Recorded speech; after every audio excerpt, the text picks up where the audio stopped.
So, Rob, how would you like to play 3-Question Thursday? Bring it on. Okay. First question. So, with all of this, what did you learn about yourself? What I learned about myself, I believe to be true of everybody.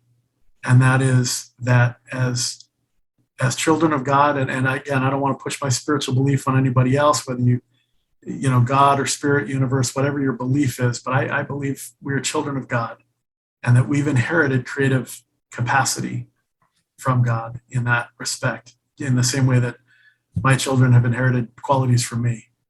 But, and so I believe I have learned that I have the power to create a better life than I had before. I believe actually that we are constantly creating. If you're alive, if you're breathing, you're creating. You can't not create. We're either creating something good, or if we're constantly envisioning and feeling negatively, then we're creating something negative. And that's a gift that when we learn how to use makes a big difference. That's great. Okay. Another question. This is going rogue. The other day, we talked about the topic of testosterone. Oh, yeah. And you had some information that was pretty interesting.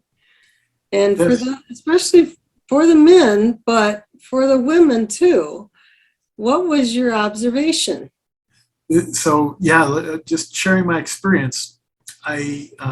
Again, I was married during my bright line eating journey, you know, but from my highest to my goal weight, I was married that entire time, and I was not divorced until afterward.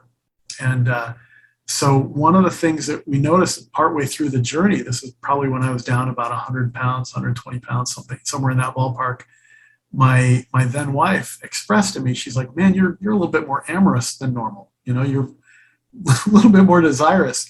And we actually talked to a counselor about that, and realized with his help that, you know, the body produces, for men especially, the body produces a certain amount of testosterone, and that testosterone gets absorbed by, you know, the body. So if in a larger body, a 400-pound man produces a whole lot more testosterone than a 200-pound man. And as you lose weight, especially if you're losing it quickly, as I was at the beginning, it was definitely slowed down at the end. But as I was losing weight quickly at the beginning, my body continued to produce the 400-pound man version of testosterone. And I was now, you know, under 300 pounds. And so it was obviously making changes that could, you know, kind of mess up or irritate, you know, mess up your intimate life and kind of irritate my spouse.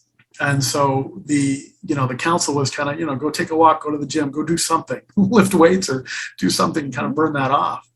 And so I just, as I've joined in some of the men's group, I've shared that with them that, hey, if you come from high numbers and you're losing fairly quickly, just be kind to your wife. You know, just go take a walk, take the dog for a walk or something. New information. Yeah. Okay, and now the third question. We Sure. talked also the other day about this journey. You learned a lot about yourself as far as communication, Yeah. and developed like a technique as far as listening, I believe, with your children. Yeah, and you said it in the Zoom about you felt like you became a better dad. Yeah. Can you talk about that? Sure. I just want to, one quick thing on the testosterone. I do want to say that it does eventually normalize. There is hope. It does. It takes a few months, but it does go back to normal, and testosterone production normalizes to whatever weight you are. Okay, sorry. To answer your question, I learned an emotional control technique that helped me immensely. This was part of the journey. I was studying this as part of trying to be a better communicator, better than husband, better father, and also control my emotions around food. And it goes like this. So you've got this little piece that's between the brain 1 and brain 2, and it's called the amygdala. The amygdala is about the size and roughly the shape of an almond, but it's super powerful. So it's the database operator for the brain. And what it does is it creates efficiency by looking at past times when you felt similarly, and it just creates a similar cocktail of chemicals. So, for example, imagine you have a run-in with a toxic coworker today, and your toxic coworker just gets you all frustrated, and you just feel angry, right? You want to go hide, you want to dissociate, you want to get away from her or him, and you just want to go hide. Well, tomorrow, when you see that toxic coworker, they may be 100 feet away. What's going to happen? What are you going to feel? Stress. Yeah, you're going to feel that stress, right? Your amygdala literally looks at that coworker and says, "Oh, I see the coworker coming again." Do you know what this reminds me of? This reminds me of yesterday when she chewed you out. So I'm going to save time, I'm going to fill you with the same cocktail of chemicals. I'm going to pump you with adrenaline and cortisol, just like I did yesterday. Boom. Now you're stressed. There, we just saved some time. Go for it, right? But your coworker might be coming to apologize. She might be coming to give you a raise. She might be coming to say happy birthday. She might be coming for any number of reasons. You have no idea what they are, but your body already assumes that she's coming for something bad, and it defends, right? So it gets all stressed. So that's what the amygdala does, is does those things. And so the idea here in this is to turn off the amygdala and take control and replace it with something that we want to put there instead. And so there's two phrases I'll share in just a moment. But the first thing you need to do, and this is homework for everybody, right? You need to pick a time in your life, a vivid memory. It's got to be vivid, and it needs to be a powerful, positive emotion. Now, this could be the birth of one of your children. This could be anything. It could be any of a number of things. It doesn't have to be spiritually significant. The births of my children were super spiritually significant, but the thing I chose was far less spiritually significant. But it was a time when all right, a little vulnerable here. As a very heavy man, I struggled with self-image and self-esteem. My church congregation had a talent show one time, and I wrote a rap. And there's nothing sexier than a middle-aged white guy rapping, right? Anyhow, I went up there on stage and I did a very humorous rap that incorporated the names of several people in the congregation, and you know, it was fun. And it was to the tune of a rap that the youth at that time liked, and so it was kind of popular. Anyhow, my point is, I went way out of my comfort zone, and I did this. At the very end of the rap, my now 17-year-old daughter, I think she was like 13 or 14 then, came running up and threw a pillow on the stage, and I reached out and I dropped my microphone and did a mic drop right onto the pillow. There was this downbeat, right? Just right at the end, perfectly timed. And then I looked out at this congregation of my friends and family and just thought, I have just made a complete fool of myself. And for a second, it was like absolutely just super quiet. And I thought, oh my goodness, they're going to hate me. And then they just erupted in thunderous applause. And I can't tell you how, again, seeking others' approval is not the whole idea of life. But for a guy that had poor self-esteem, that was like just food for the soul. And I walked off stage listening to that thunderous applause and realizing that was for me, that I had served people and that they had appreciated and enjoyed that. And so that became my memory.